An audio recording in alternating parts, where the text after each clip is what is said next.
Assalamualaikum warahmatullahi wabarakatuh.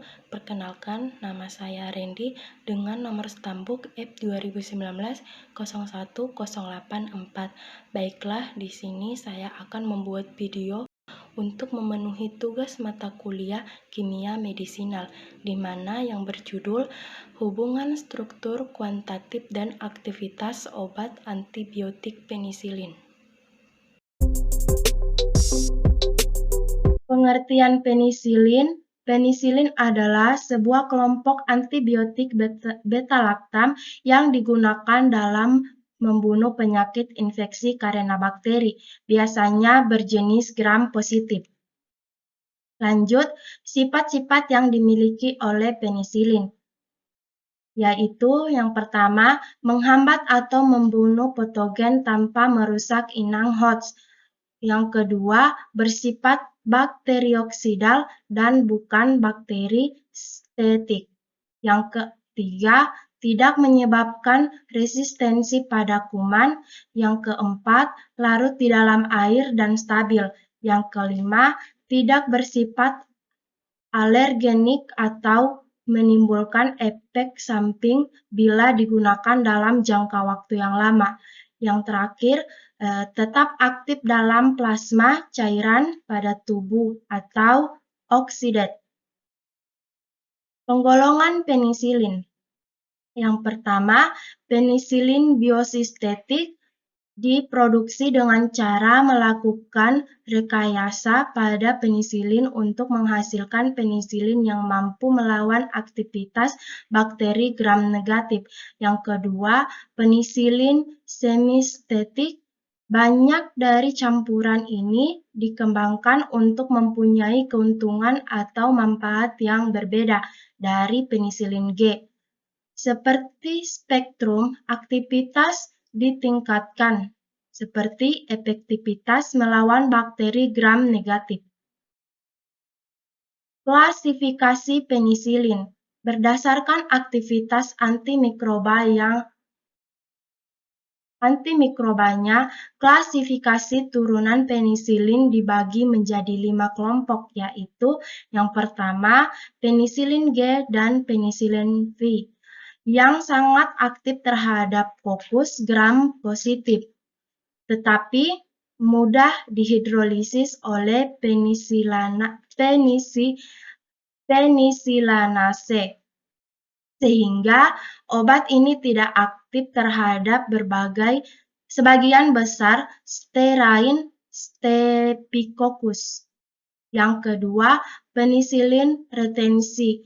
Penisilin seperti metilsilin, napsilin, oksasilin, kloksasilin, diklosilin kurang sensitif terhadap mikroorganisme yang sensitif terhadap penisilin G, tetapi merupakan obat pilihan terhadap Staphylococcus aureus, penghasil penisilanase. Yang ketiga, ampicillin, amoxicillin, dan hetesilin termaksud satu grup penisilin di mana aktivitas antimikrobanya lebih termaksud mikroba gram negatif seperti Haemophilus influenza, Escherichia coli, dan Proteus mirabilis. Yang keempat, kombinasilin, picosilin, dan aslocillin digunakan untuk Pseudomonas, Enterobacter, dan spesies Proteus. Yang kelima, grup penisilin baru yaitu meslocillin dan piperosilin, berguna untuk Klebsiella dan mikroorganisme gram negatif tertentu. Hubungan struktur aktivitas turunan penisilin, yaitu aktivitas antibakteri penisilin bergantung pada keutuhan cincin beta-laktam. Yang kedua, terbentuknya cincin beta-laktam menghambatkan seluruh aktivitas hilang.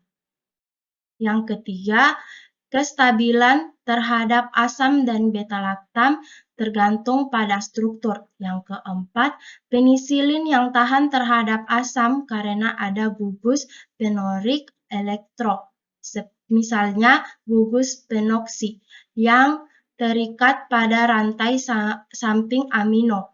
Gugus tersebut mencegah penata ulangan penisilin terjadi asam penilat yang terjadi dalam suasana asam.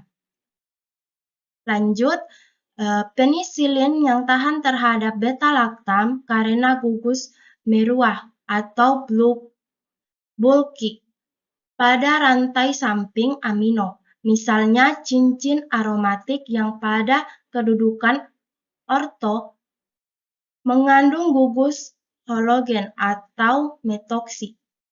Efek sterik tersebut mempengaruhi pengikatan enzim beta-laktam laktamase pada cincin beta-laktam dan menyebabkan perubahan informasi sehingga enzim kehilangan aktivitas. Yang terakhir, untuk menisilin spektrum luas atau ampicillin, amoxicillin, pimesilin, picorsilin. Penembusan obat melalui pori saluran protein membran terlarut bakteri gram-negatif menjadi lebih luas karena ada gugus hidrofil seperti NH2, COOH, dan SO3H.